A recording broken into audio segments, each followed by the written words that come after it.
मरना सभी को है, मौत से इनकार नहीं, लेकिन ये दुआएं मांगा करो अल्लाह हमारे सामने माँ बाप का जनाजा ना उठे। तुम्हें मालूम नहीं माँ बाप कितनी अजीम दौलत है। बाप औलाद के लिए बहुत बड़ा पहाड़ होता है। दुश्मन और बेटे के दरमियान बाप एक बहुत बड़ी दीवार होता है। माँ का आंचल दुनिया के सबसे बेहतर आराम की जगह है।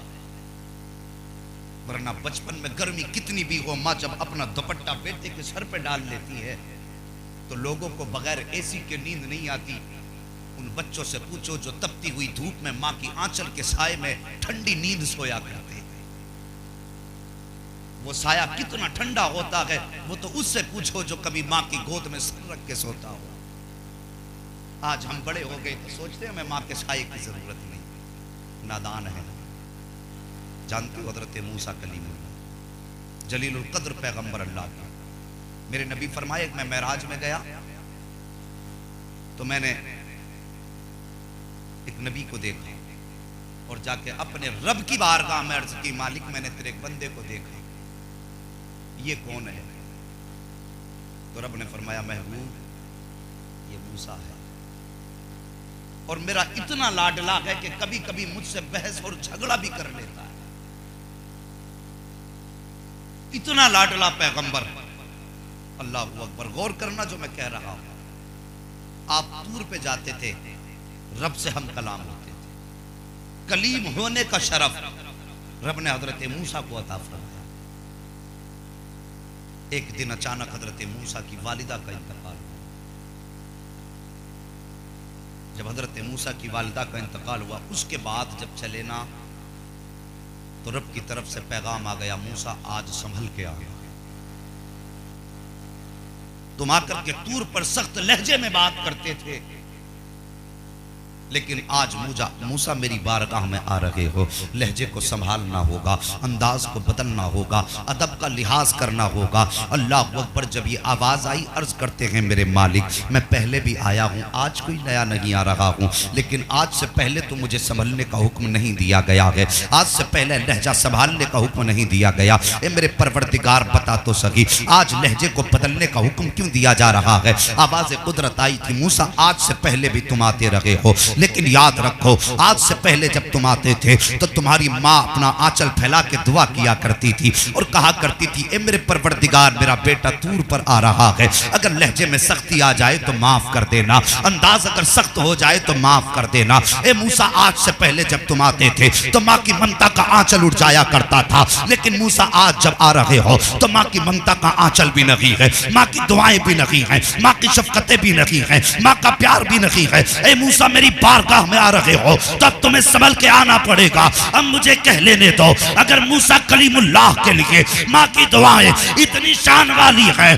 कि रब उनके इंतकाल के बाद लहजे बदलने का हुक्म दे रहा है, तो फिर बता तो सकी तेरे मेरे लिए माँ बाप की दुआओं का कितना अहम हिस्सा बनाया गया है। और तुम्हें खुदा का वास्ता जब घर से निकला करो तो मुंह बिगाड़ के नहीं बल्कि सर माँ के कदमों में रख के निकला करो, हाथ अपने सर पे लिया करो, इसलिए कि अगर माँ दुआ दे देगी तो मुरादाबाद तो क्या है दुनिया में घूमाओगे, कोई भी तुम्हें नुकसान नहीं दे सकता।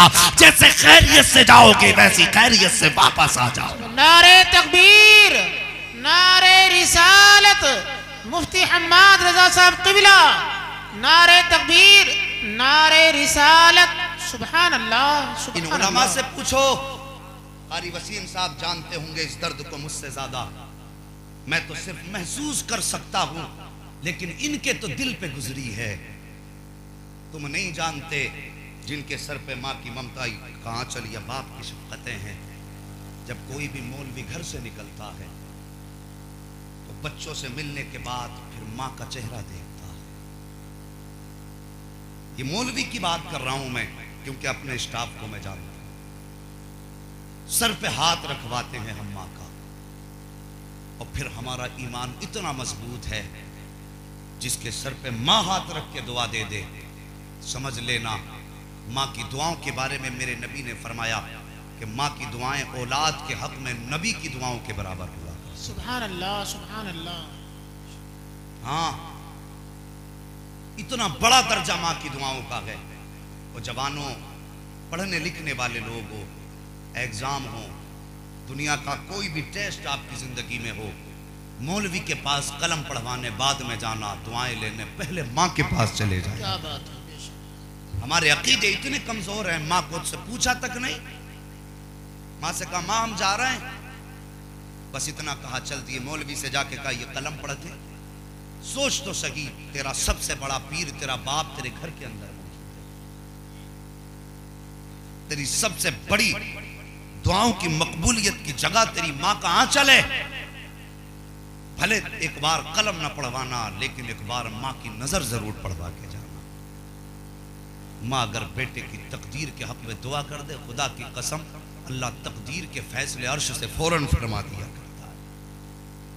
वो जवानों, माँ को जानो, बाप की कदर करो। माँ क्या होती है? आज आप हिंदुस्तान में घूमिए, बेटों के पास ऐसे ऐसे लिहाफ हैं कि जाड़ा करीब से नहीं गुजरता, और माओ के बापों के ऊपर, बूढ़े बाप के ऊपर ऐसा बिस्तर मिलेगा आपको, ऐसा लिहाफ मिलेगा जिसमें चांदनी भी छन छन के आती है। एक बात बताइए, गरमाई की जवानी में ज्यादा जरूरत है या बुढ़ापे में? जबकि खून भी ठंडा हो जाता तब चाहिए ना भारी लिहाफ, बंद कमरा, मजबूत छत, ये बुढ़ापे की जरूरत है। लेकिन आज बूढ़े माँ बापों को देखो, ऐसे छप्परों में डाल देते हैं जहां से हवाएं छन छन के आती हैं। खुदारा मेहरबानी करो, तुमने आज किसे घर से बेघर कर दिया? तुमने सिर्फ एक बूढ़े आदमी को घर से बेघर नहीं किया, बल्कि आज तुमने अपनी दुनिया और आखिरत को दोनों को घर से बाहर फेंक दिया। दर्द होता है यहाँ, दर्द जब सिग्नलों पे हम गाड़ियों में रुकते हैं और सफेद दाढ़ी वाला आके शीशा खटखटा के कहता है कुछ अल्लाह के नाम पे दे दो। उनके चेहरे की दाढ़ी बताती है ये भी मोहम्मद रसूलुल्लाह का उम्मती है। उनका लिबास बताता है ये भी मेरे नबी का कलमा पढ़ने वाला है। और कभी किसी से पूछने का अगर इत्तेफाक हो जाए, चचा औलाद है, तो उस वक्त कलेजे फटते हैं जब वो कहते हैं हाँ 4 बेटे अल्लाह ने दिए हैं। तो फिर 4 बेटे रोटी नहीं देते? कहते जब से शादी हुई है अपने अपने घर अलहदा करके बैठ गए, एक बहू रोटी देने को तैयार नहीं। तो जवानों, माँ बाप इसलिए नहीं होते कि बुढ़ापे के बाद उन्हें सिग्नल पे भीख मांगने के लिए फेंक दिया जाए। वो कितने बूढ़े माँ बाप ऐसे हैं कि फाके से मर जाते हैं, लेकिन पड़ोस में बेटों के जुल्म को बयान नहीं करते। हमने एक जनाजा ऐसा भी देखा है, एक बूढ़े आदमी को देखा, मुलाकात भी उससे हुई। कभी कभी घर पे आता तो खाना मांगता। पूछा गया कि क्या आपको घर पे खाना पेट भर के नहीं मिलता? तो उस बूढ़े ने कहा था कि मेरे घर वाले मुझे इसलिए पेट भर के खाना नहीं देते कि मुझे ज्यादा टॉयलेट जाने की जरूरत पड़ेगी। और वो उसी हाल में बंदा भूख और प्यास में मर गया। किसकी बात करें हम? अगर माँ बाप को सता करके तुम मस्जिदों में जाकर के चिल्ले करोगे, खुदा की कसम अल्लाह ऐसी इबादत तुम्हारे मुंह पे मार देगा। मस्जिदों में डेरे बाद में लगाओ, माँ बाप की खिदमत में डेरे पहले जमा। माँ बाप का दिल बड़ा नर्म होता है। वो एक आर्टिकल मैंने पढ़ा था, उस आर्टिकल में लिखा था, अभी थके तो नहीं है? अल्लाह सलामत रखे, जरा बोल दो या रसूल अल्लाह। एक आर्टिकल मैंने पढ़ा था, उसमें लिखा था कि एक औरत बड़ी अमीर थी, हसरतों से अल्लाह ने बेटा दिया, बड़ी मन्नतों से इसने मांगा, अल्लाह ने उसको हसरतें पूरी की, बेटा था फरमाया। बेटा जवान हुआ, उसने बेटे का निकाह किया, बेटे का निकाह किया, बेटा जवान हुआ। बहू घर में आई, कुछ दिन गुजरे, एक दिन बहू कहने लगी अपने सरताज से, मेरे शोहर, इस बूढ़ी औरत का घर में मुझे खांसना अच्छा नहीं लगता, इसको घर से बाहर करो। शोहर भी सोचने लगा माँ को कैसे अलग करूं, कम से कम उसको इतना तो ख्याल था कि मेरी माँ ने मुझे पाला। लेकिन बीवी ने फिर कहा नहीं, इसका घर में रहना अच्छा नहीं लगता। एक दिन सर जोड़ के बैठे, कहने लगे बता कहाँ लेकर के जाऊं? बीवी ने कहा था सुनो, वहां पर ओल्ड हाउस है, लोग अपने बूढ़े माँ बाप को वहां छोड़ करके आते हैं, तुम भी अपनी माँ को ले जाकर के ओल्ड हाउस छोड़ आओ। इतना जवान ने सुना, कहा बीवी बहुत अच्छा मशवरा दिया है। ये कह करके सुबह का सवेरा हुआ, एक दिन माँ के पास आके कहने लगा, माँ, कहा जी बेटा, मेरा दिल चाहता है आज तुम्हें शहर में घुमा करके लाऊं। वो माँ जो बरसों से बैठी थी, कोई बात कर मारने तैयार ना था। वो माँ जो कई दिन से चाहती थी कि काश मेरा बेटा मुझे भी घर से बाहर घुमा करके लाए, उसकी भी तबीयत चाहती थी जमाने का निजाम देखे। एक दिन अचानक जब बेटे ने आके कहा तो माँ मैं तुझे घुमाने लेकर के जाना चाहता हूँ, माँ की दिल की दुनिया बदल गई। खुशी में माँ के जुबान से दुआओं के जुमले निकलना शुरू हो गए, लेकिन माँ को पता ना था मेरा बेटा क्या कर रहा है। माँ खुश हो गई, कहा बेटे कैसे चलना है? कहा माँ गाड़ी से चलना है। बेटे ने दरवाजे पे गाड़ी लगाई, माँ बैठ गई है। अल्लाह अकबर, बेटा गाड़ी चला रहा है। माँ खुशी से पूछती है बेटे इसको कहा क्या कहा जाता है? बेटा बताता माँ इसका ये नाम है। आगे पहुंची फिर कहा बेटे इसको क्या कहा जाता है? बेटे इसको क्या कहा जाता है? माँ बेटे ने कहा माँ इसको ये कहते हैं। हर जगह का नाम बताया। एक जगह जाकर के एक इमारत के आगे गाड़ी रोक दी गई है। बच्चे ने कहा माँ जरा नीचे उतरो। माँ नीचे उतरी, समझ रही थी शायद बेटा मुझे यहाँ हाथ पकड़ के टहलाएगा। माँ ने बेटे ने माँ का हाथ पकड़ा, उंगली पकड़ के उस बिल्डिंग की सीढ़ियों पर ला करके बैठ गया। अल्लाह अकबर। फिर माँ से कहता माँ जानती हो? कहा क्या? कहा इस इमारत को क्या कहा जाता है? माँ ने कहा बेटे हर चीज का पता मैंने तुझसे पूछा है, तू बता इसको क्या कहते हैं। जब इतनी बात माँ ने कही थी तो बेटे ने कहा था माँ इसको ओल्ड हाउस कहा जाता है। माँ ने कहा बेटे ये क्या होता है? कहा माँ यहाँ पर बूढ़े माँ बाप को लोग छोड़ के चले जाते हैं, यहाँ पर बूढ़ों को कोई परेशानी नहीं होती है। जैसी माँ ने इतना सुना बस दिल थाम के बैठ गई, समझ जाती है कि मेरा बेटा मुझे यहाँ छोड़ने लाया है। अल्लाह अकबर। माँ ने कहा था बेटे फिर कहा माँ आज के बाद तुम्हें भी इसी ओल्ड हाउस में रहना है, माँ तुम्हें कोई दिक्कत नहीं होगी। जैसी बेटे ने इतनी बात कही कि माँ को क्या याद नहीं आता होगा। अल्लाह अकबर। माँ ने कहा था बेटे क्या कहना चाहते हो? कहा माँ आज के बाद तुम्हें यहीं रहना है, अगर किसी चीज की जरूरत होगी तो मुझे खबर हो जाया करेगी। माँ मैं तुम्हारी जरूरत के लिए आ जाया करूंगा। अल्लाह अकबर। माँ दिल थाम को बैठ जाती है। अगर चाहती तो माँ बेटे का गिरेबान पकड़ लेती, अगर माँ चाहती तो बेटे के तमाचे लगा देती, लेकिन उसके सीने में माँ का जिगर मौजूद था। उसने अपनी सारी हसरतों को सीने में दफन किया, चुप बैठ जाती है। अल्लाह अकबर। थोड़ी देर के बाद ओल्ड हाउस की औरतें आ जाती हैं, आकर के इस माँ को चारों तरफ से घेर लिया जाता है। अब वो जवान जब वापस चलने लगा है, माँ का दिल धक धक हो रहा है। दिल चाहता था कि बेटे की दौड़ के उंगली पकड़ के कहें बेटे क्या इसी दिन के लिए हमने तुम्हें पाला था? ए मेरे लखते जिगर, क्या इसी दिन के लिए हमने तुम्हें जवान किया था? माँ के दिल में कौन सा ख्याल ना आता होगा प्यारे? और बताओ सोचो तो सही, क्या माँ के दिल में बचपन की वो यादें नहीं आती होंगी कि जब तू रात को तड़पता था तो सारी रात जाग करके गुजारा करती थी, जब तू रो देता था तो मेरी आंखों का करार उड़ जाया करता था, जब तुझे बीमारी होती थी तो हम तुझे गोद में लेकर के किस डॉक्टर के पास ना गए, किस हकीम किस तबीब का दरवाजा न खटखटाया? कौन सी बात आज माँ को याद ना आती होगी? मगर अल्लाह अकबर। माँ हुआ करती है, माँ के सीने में ममता भरा जिगर हुआ करता है। बेटा चला गया, माँ गर्दन झुका के बैठ जाती है। ओल्ड हाउस की औरतों ने आकर के माँ को चारों तरफ से घेर लिया है। कोई कहता है माँ बता तो सही तेरे मकान का नंबर क्या है? किसी ने कहा तेरी गली का नंबर क्या है? माँ ने मकान का नंबर भी बता दिया, माँ ने गली का नंबर भी बता दिया। फिर आने वालियों ने कहा था ए माँ बता तो सही तेरा नाम क्या है? खातून ने अपना नाम भी बता दिया। लेकिन फिर जब उसके बाद औरतों ने कहा था ए माँ तेरे बेटे का नाम क्या है, जरा उसका नाम तो बता दे। अल्लाह अकबर। माँ खामोश हो जाती है, उसकी जबान पर ताला लग जाता है। औरतें कहती माँ अपने बेटे का नाम तो बता। इतना सुनना था, औरत फिर खामोश है। जो उसके साथ और औरतें मौजूद थी, उन औरतों ने कहा था शायद इसके बेटा इसे छोड़ करके चला गया है, इसलिए नाराजी में ये बेटे का नाम नहीं लेना चाह रही है। किसी ने कहा कि अपने बेटे से नाराज है, इसका बेटा इतना बदबख्त है कि इसको यहाँ छोड़ करके गया है। इतना सुनना था, माँ ने बुढ़ापे की सारी ताकत को इकट्ठा किया है और वो कांपते हुए होठ जिनमें चलने की ताकत न थी अचानक हरकत में आते हैं और माँ कहती है खबरदार चुप हो जाओ, खबरदार जो किसी ने मेरे बेटे के खिलाफ एक लफ्ज भी बोला। कहा फिर बताती क्यों नहीं है, नाम क्यों नहीं बोल रही है? तो माँ ने कहा था ये मत समझना कि मेरा बेटा यहाँ छोड़ करके चला गया है इसलिए मैं अपने बेटे का नाम नहीं ले रही हूँ। कहा माँ फिर बता तो सही अपने बेटे का नाम क्यों नहीं ले रही है? तो माँ ने कहा था सुनो मेरा बेटा शहर में इतना इज्जतदार है कि अगर नाम ले दूंगी तो उसका नाम बदनाम हो जाएगा। मैं अपने बेटे का नाम बता करके उसे रुसवा नहीं करना चाहती हूँ।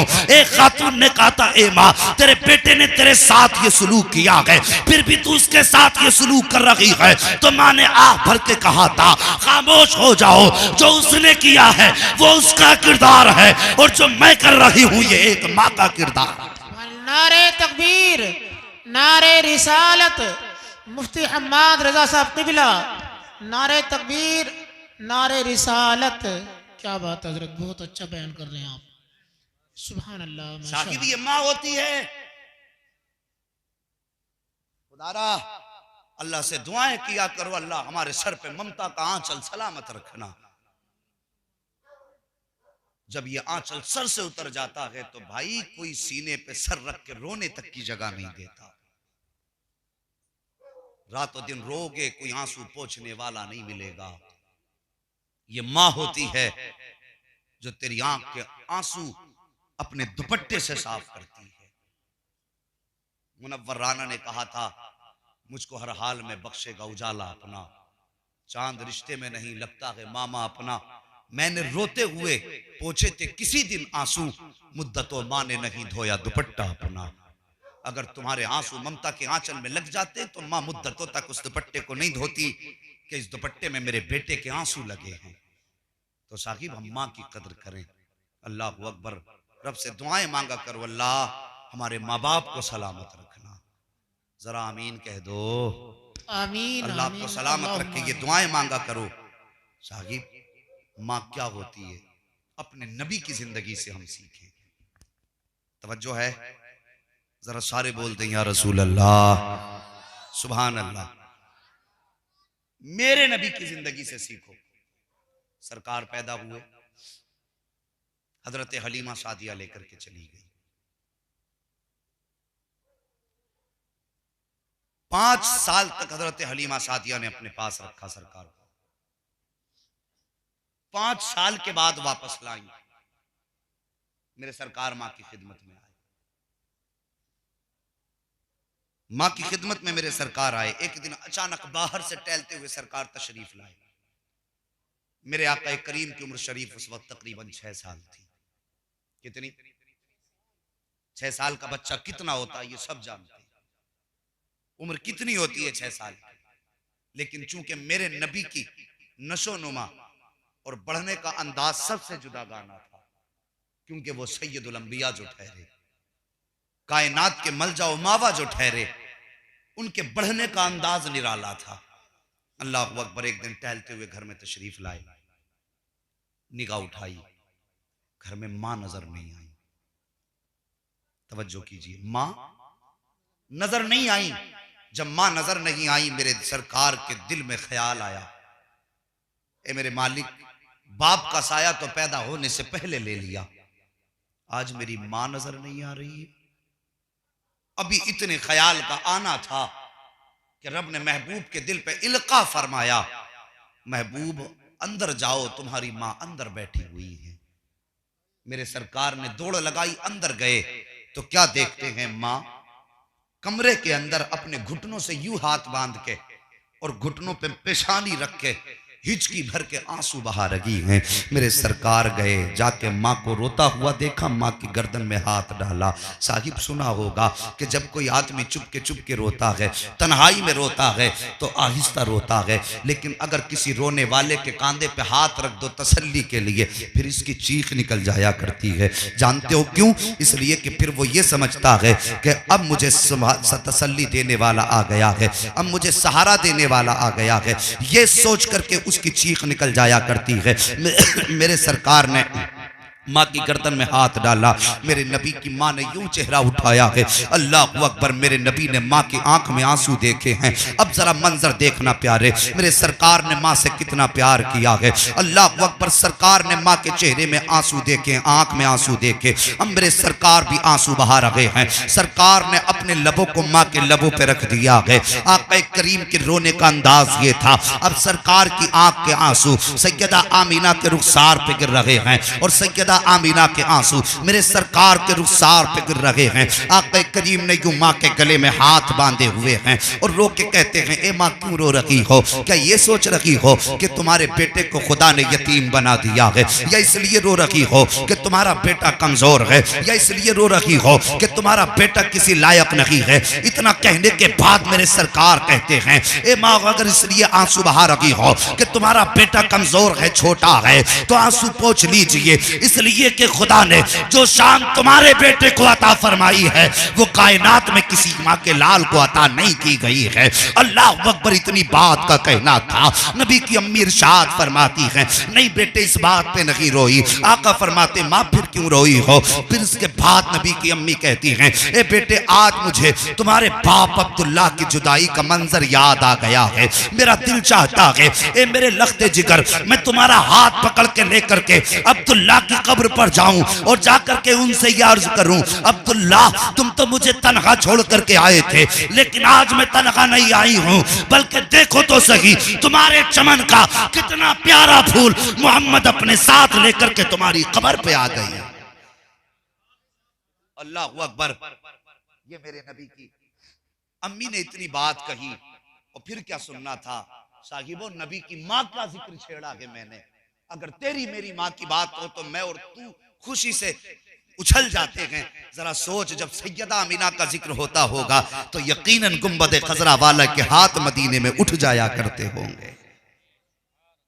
हाँ हाँ, मेरे नबी का दिल कितना ठंडा होता होगा कि आज मेरा कलमा पढ़ने वाले मेरी माँ का तस्करा कर रहे हैं। अल्लाह अकबर। जरा तवज्जो करना प्यारे, मेरे नबी करीम जैसी माँ ने कहा, आज मुझे तुम्हारे अब्दुल्ला की याद आई है, तुम्हारे वालिद अब्दुल्ला की याद आई है।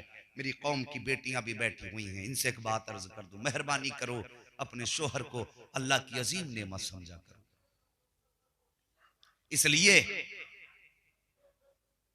कि आज अगर शोहर जिंदा है तो हम कितने ताने नहीं देते शोहर को, कब कब नाराज नहीं होते इससे।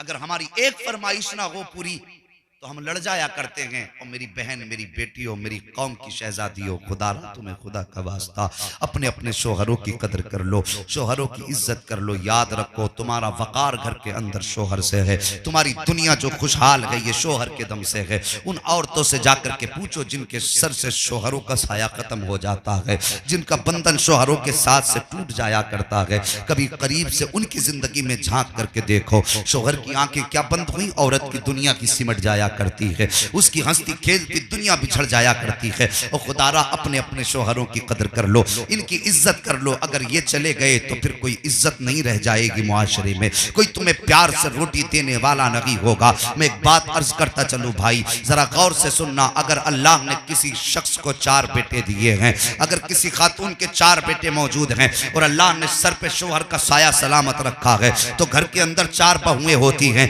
तो अगर घर में कोई काम होता है तो माँ से पूछे बगैर नहीं होता।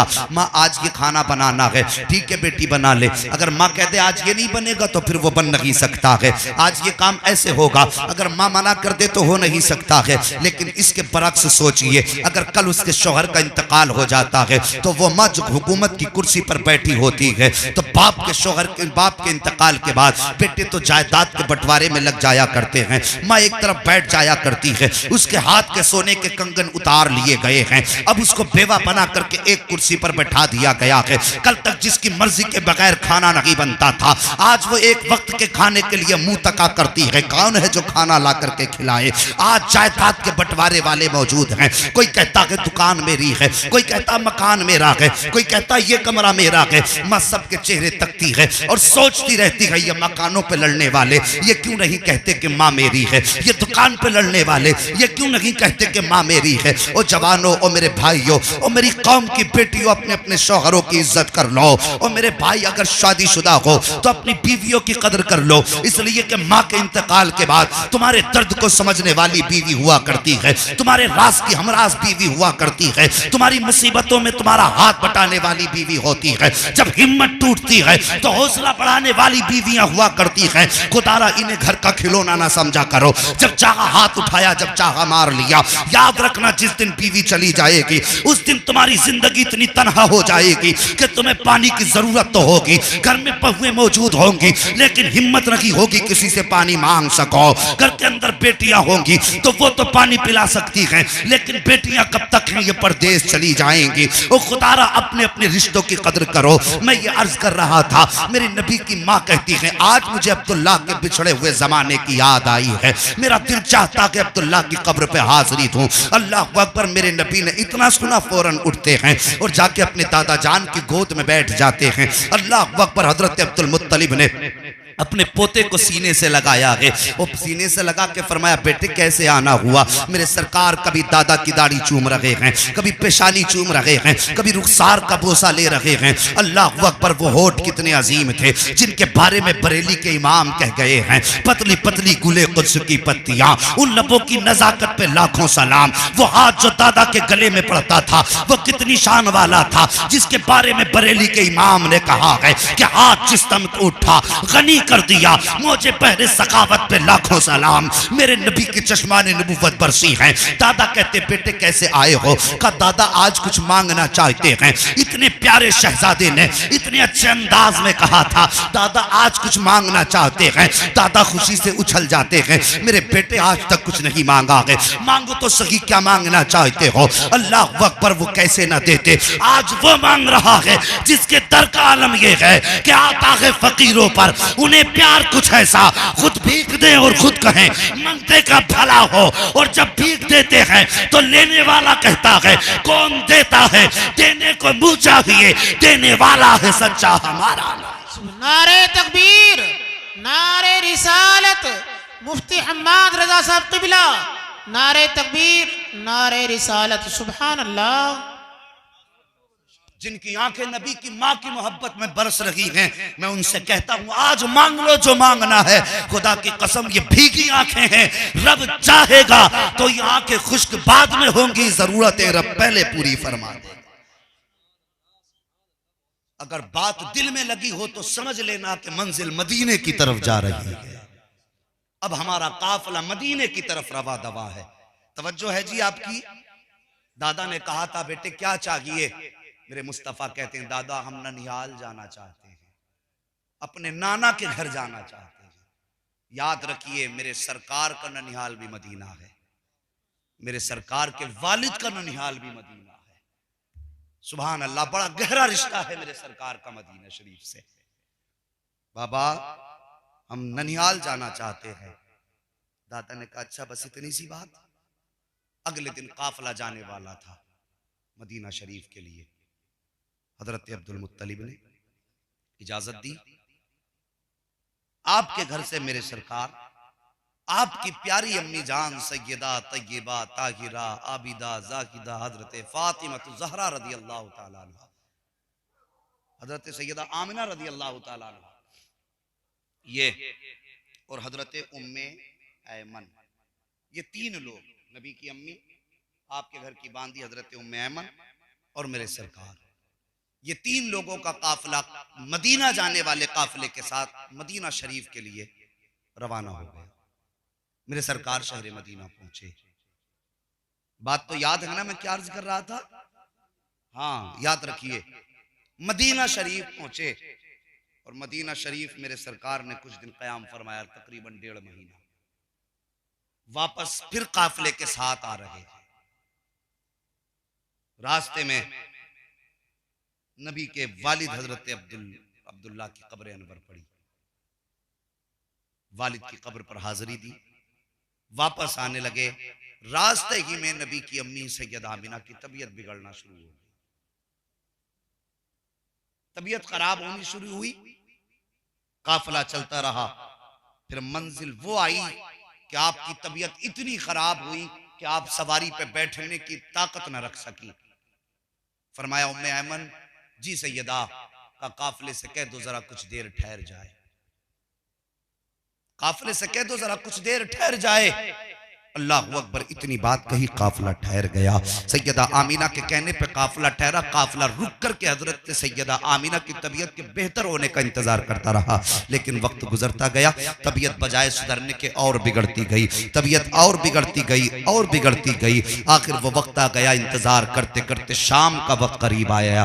काफिले वालों ने कहा सैयदा आमिना या तो साथ चलो या हमें भी जाने की इजाजत दे दो, इसलिए कि जंगल है, ये जानवरों का इलाका है, कहीं ऐसा ना हो तुम्हारी वजह से हमें नुकसान हो जाए। अल्लाह अकबर। जब काफिले ने जाने की बात करी है, मेरे सरकार की उम्र शरीफ 6 साल है। कायनात में किसी बच्चे के जिगर पे ऐसा नहीं गुजरा होगा जो मंजर मेरे नबी के दिल पे गुजरा है। जब काफिला जाने की बात कर रहा है, नबी की अम्मी की तबीयत बिगड़ रही है। यहाँ से मक्का शरीफ भी दूर है, मदीना शरीफ भी दूर है, दूर दूर तक किसी तबीब और डॉक्टर का कोई पता नहीं है। इधर काफिला भी जाने की बात करता है। मेरे नबी कभी चुमते हुए सूरज को देख रहे हैं, कभी जाते हुए काफिले की तरफ देख रहे हैं। अपनी माँ का चेहरा मेरे सरकार ने देखा है। सैयदा कहती हैं, बेटे इस काफिले को जाने की इजाजत दे दो। अल्लाह अकबर। जरा सोचिए तो सही, उस बच्चे के दिल पर क्या गुजरी होगी जिसकी उम्र शरीफ 6 साल हो, माँ बीमार हो, पास नजर दूर करीब में कहीं भी डॉक्टर नजर ना आता हो और काफिला भी जाने की बातें कर रहा हो। नबी की अम्मी ने इजाजत दी है, काफिला वापस जाने लगा है। सरकार आए कि माँ का सर अपनी गोद में रखा है। अचानक मेरे नबी की अम्मी के ऊपर गशी तारी हो जाती है। जैसे सरकार की अम्मी बेहोश हुई है, मेरे नबी माँ की माथा चूम के रोने लग जाते हैं। कहते माँ मैं तुम्हारा वही बेटा हूँ जिसके बगैर तुम्हें एक पल करार नहीं आता है। ए माँ आंखें तो खोलो, परदेश में यूं यतीमी का दाग ना दो। मेरे नबी इस दर्द के साथ रोए हैं। अल्लाह अकबर। नबी की अम्मी ने आँख खोली है, अपने लखते जिगर को सीने से लगाया है और लगाने के बाद अब नबी की अम्मी ने हजरत उम्मे ऐमन को बुलाया और बुलाने के बाद फरमाया, उम्मे ऐमन ले आज से मेरा बेटा तुम्हारे हवाले है, मेरे बेटे का ख्याल रखना है। और अगला जुमला जो नबी की माँ ने कहा था, कलेजे के टुकड़े टुकड़े कर देता है। हजरत सैयदा आमीना ने कहा था, उम्मे ऐमन आज से मेरा बेटा तेरे हवाले है। याद रखना, जिन बच्चों की माएँ बचपन में चली जाती हैं वो बच्चे दीवार से लग के रोया करते हैं। खुदारा मेरे बेटे को दीवार से लग के मत रोने देना, वरना आमीना की रूह तड़प जाएगी। इतना कहने के बाद अपना बेटा हजरत उम्मे ऐमन के हवाले किया है और मेरे सरकार ने माँ का चेहरा देखा है। माँ बेटे का चेहरा देख रही है। अचानक सैयदा आमीना ने यूं बाजू फैलाए हैं और इरशाद फरमाती हैं, ए बेटे मोहम्मद आज से पहले तूने सऊदिया से भी लोरियां ली हैं, उम्मे ऐमन ने भी तुझे लोरियां दी हैं और हलीमा सादिया ने भी तुझे लोरियां दे करके सुनाया है। कभी सीमा से तूने लोरियां ली हैं, आज आखिरी बार अपनी माँ आमीना से लोरियां सुन लो। इतना सुनना था, नबी ने दौड़ लगाई है, माँ के सीने से लिपट जाते हैं। अल्लाह अकबर। माँ ने बेटे को सीने से लगाया है और जब सरकार रोए हैं, माँ कह रही थी मेरे लखते जिगर आंसू पोंछ ले, अब तुम्हें रोने की जरूरत नहीं है, इसलिए कि तुम्हारी शान रब ने बड़ी आला बनाई है। जब तुम पैदा हुए थे तब मैंने अपने कानों से सुना था, कोई कह रहा था ये बच्चा वो है जिसका आने वाले जमाने में एक अनोखी शान होगी, सारा जमाना इसके कदमों का गुलाम बना दिया जाएगा। और उसके बाद नबी की अम्मी ने अपने लाल को सीने से लगा करके कहा था, उम्मे ऐमन मैं तो चली जाऊंगी लेकिन कयामत तक मेरी बातें होती रहेंगी, कयामत तक मेरा नाम चलता रहेगा। हर आने वाली चीज को पुराना होना है, हर शय को फना हो जाना है, लेकिन नबी की माँ का तज़किरा, आमीना की बातें कयामत तक होती रहेंगी। हजरत उम्मे ऐमन ने कहा था, आमीना जब सब कुछ फना होगा तो तुम्हारा नाम क्यों चलेगा? तब नबी की अम्मी ने कहा था, उम्मे ऐमन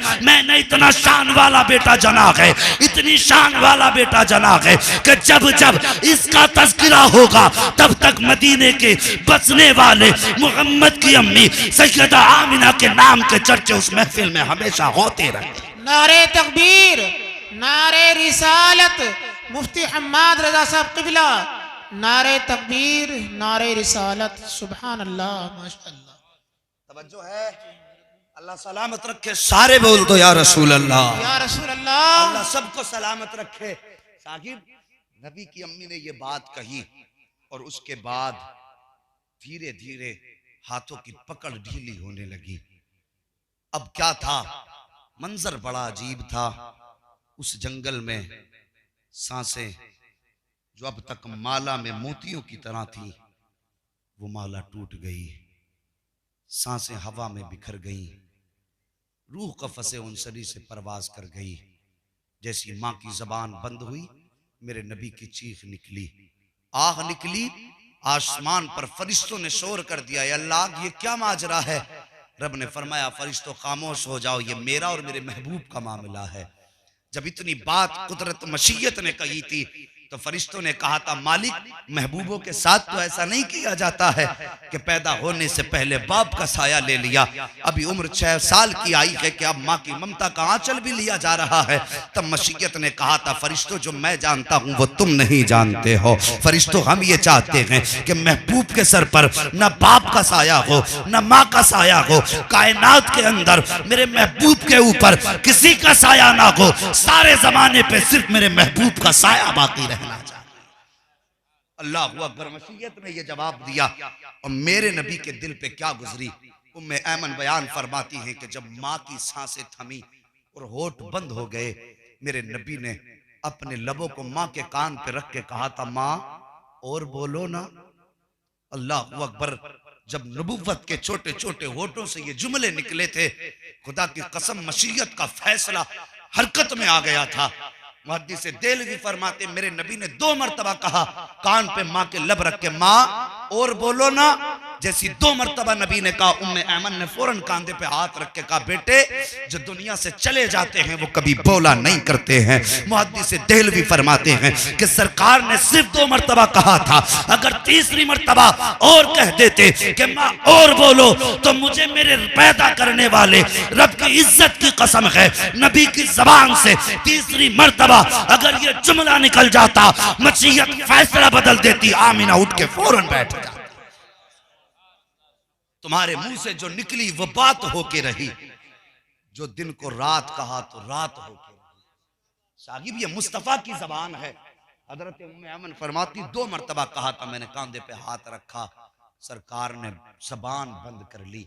और उसके बाद फरमाती, लोगों कायनात में किसी बेटे ने माँ की कब्र ऐसे नहीं बनाई होगी जैसे उस बयाबान जंगल में मेरे नबी ने अपनी माँ की कब्र बनाई।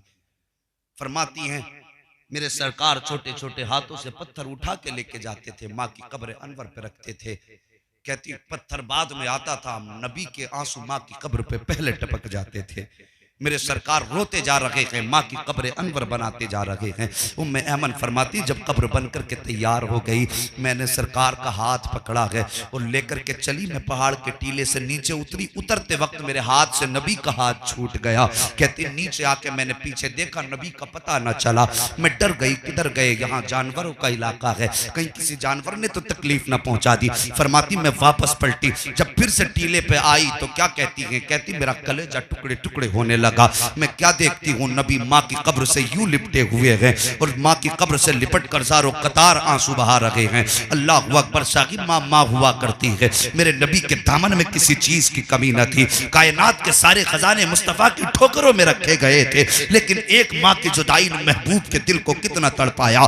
खाक फरमाती हैं नबी यूं अपनी माँ के कब्र अनवर से लिपट करके आंसू बहा रहे हैं और हिचकी भर के रो रहे हैं। फरमाती मैं दौड़ करके गई और जाने के बाद सरकार का हाथ पकड़ा है और जब मैं वापस लेके चली, फरमाती कि नबी मुड़ मुड़ के माँ की कब्र देख रहे थे, रोते जा रहे थे, आंसू बहाते जा रहे थे। साहिब माँ से प्यार करो, माँ से प्यार करो। सरकार मक्के में तशरीफ लाए हैं, मक्के में तशरीफ लाने के बाद पूरी जिंदगी गुजारी है, अल्लाह अकबर, लेकिन पूरी जिंदगी मेरे नबी कभी माँ को नहीं भूले हैं। साहिब देखो ये माँ हुआ करती है, अल्लाह ने कायनात के सारे खजाने महबूब के दामन में डाले हैं, लेकिन फिर भी अगर जिंदगी में याद आई है तो मेरे नबी को अपनी माँ की याद आई है। एक दिन मेरे नबी मस्जिद नबी में बैठे हैं, दीवार से टेक लगी है, घुटनों पे सर हैं, आंसू बहा रहे हैं। जैसी आंसू देखे हैं, आँख की आवाज सहाबा ने सुनी है, तोड़ करके नबी की खिदमत में आए, आके अर्ज करते फिदा का भी वम्मी या रसूल अल्लाह, आका हमारे माँ बाप आप पे कुर्बान हो जाएं। सरकार रोने की वजह क्या है? आका जी बताइए, अगर किसी ने जबान चलाई हो जबान काट देंगे, अगर किसी ने उंगली उठाई हो तो बाजू उखेड़ देंगे। आका अगर किसी ने तकलीफ दी है तो बेटे कुर्बान कर देंगे, सरकार आपको तकलीफ नहीं होने देंगे। मेरे नबी फरमाते हैं सहाबा, न किसी ने गाली दी है, न किसी ने जबान चलाई है, न किसी ने हाथ हिलाया है। आका फिर क्यों रोए? मेरे नबी फरमाते हैं आज मुझे अपनी माँ आमीना की याद आ गई है। अल्लाह अकबर, इतना सुनना था। सहाबा तड़प जाते हैं, कहते आका आज भी माँ की याद आती है। और साहिब कभी 70 साल के बूढ़े के कंधे पे हाथ रख के पूछना क्या तुम्हें आज भी माँ की याद आती है, और उसके बाद फिर उसकी आंखों में झांक के देखना। खुदा की कसम उम्र 70 हो के 80 हो, जब उसकी आंखों में झांक के देखोगे, एक बार माँ का सवाल उससे करोगे तो उसकी आंखों के आंसू बताएंगे कि अभी कल की बात है कि माँ दरवाजे पे खड़े होके आवाज देती थी। जब देर हो जाती थी माँ गलियों में निकल जाया करती थी। अगर मैं देर से आता था तो मोहल्ले वालों से कहा करती थी मेरा बेटा देखा हो तो बताओ। अब कौन पूछेगा हमसे, अब कौन पता लेगा हमारा। जब से माँ गई है किसी ने आज तक देर से आने का सबब न पूछा, हमारे देर से आने का पता नहीं पूछा। आज तक किसी ने मोहल्ले वाले से हमारे बारे में खबर नहीं पूछी। वो तो माँ थी, जब देर हो जाती थी तो हमसे पूछा करती थी साहिब ये माँ हुआ करती है। मेरे सरकार फरमाते हैं हाँ सहाबा आज भी मुझे माँ की याद आती है। और जवानों मेरे नबी की बात ध्यान से सुनना। सहाबा कहते हैं आका कैसे? आका करीम फरमाते हैं काश आज मेरी माँ जिंदा होती। माँ ने उस वक्त मुझे देखा जब मेरे बचपन का जमाना था। मेरा दिल चाहता है काश आज मेरी माँ होती, वो मकान के अंदर होती, मैं मस्जिद नबवी के मुसल्ले पे होता, इशा की नमाज पढ़ाता होता, कुरान की तिलावत करता होता। आका फरमाते हैं मैं तिलावत करता होता और मैं मुसल्ले पे होता, माँ कमरे में होती, अंदर से आवाज आती बेटा मोहम्मद मेरी बात सुन जा। आका फरमाते सहाबा अगर इतनी आवाज आ जाती तो नमाज तोड़ देता, मुसल्ला छोड़ देता, मस्जिद से दौड़ लगाता, माँ की खिदमत में चला जाता। सहाबा कहते हैं आका क्या बंदगी छोड़ करके बंदे की बारगाह में जाते? आका फरमाते हाँ, वजह यह है कि जब माँ राजी हुआ करती है तभी खुदा राजी हुआ करता। नारे तकबीर, नारे रिसालत, सुभान अल्लाह। तवज्जो है? अभी थके तो नहीं है? अल्लाह सलामत रखे। सारे बोल दो या रसूल अल्लाह, या रसूल अल्लाह। अल्लाह हम सबको नबी की माँ की खैरात अता फरमा, हम सबको मुस्तफ़ा की माँ का सदका अता फरमा। अल्लाह अकबर, ये मेरे नबी हैं। और साहिब कभी माँ की कब्र पे चले भी जाया करो। हमने तो ऐसे लोग भी देखे हैं कि माँ की कब्रों के निशान तक भूल जाते हैं। जानते हो माएँ कब्रों में इंतजार करती है बेटों का, बाप कब्र के अंदर बेटों का इंतजार करता है, लेकिन बेटे को अपनी बिजनेस से फुर्सत नहीं मिलती। उसे तो ये लगता है अब तो दुनिया सब कुछ है मेरे लिए। नहीं नादान, अगर अब भी तेरे काम बिगड़ते हो और तुझे कोई सीने से लगाने तैयार ना हो और कोई रास्ता तेरा ऐसा ना हो जो तुझे कामयाबी की मंजिल तक ले जाए, और मेरी बात याद रखना जब कोई तुझे अपना ना बनाए सीधा कब्रिस्तान चले जाया करो, माँ की कब्र की पैताने बैठ जाया करो। कुरान पाक की जो आयत या दुरूद याद हो वो पढ़ के माँ की कब्र पे बैठ करके माँ को इसाले सवाब कर दिया करो, बाप की रूह को भेज दिया करो, और उसके बाद कहा करो माँ मैं इस परेशानी में हूँ, रब से दुआ कर दे ताकि ये मुसीबत टल जाए। दावे के साथ कहता हूँ तुम घर बाद में आओगे, खुदा की रहमतें तेरे घर पे पहले उतार दी जाए। हम तो पहचान नहीं पाए आज तक, हमने सोचा मर गए, माँ बाप से रिश्ता टूटा। नहीं, ये माँ बाप हैं जो मरने के बाद भी औलाद के काम आते हैं।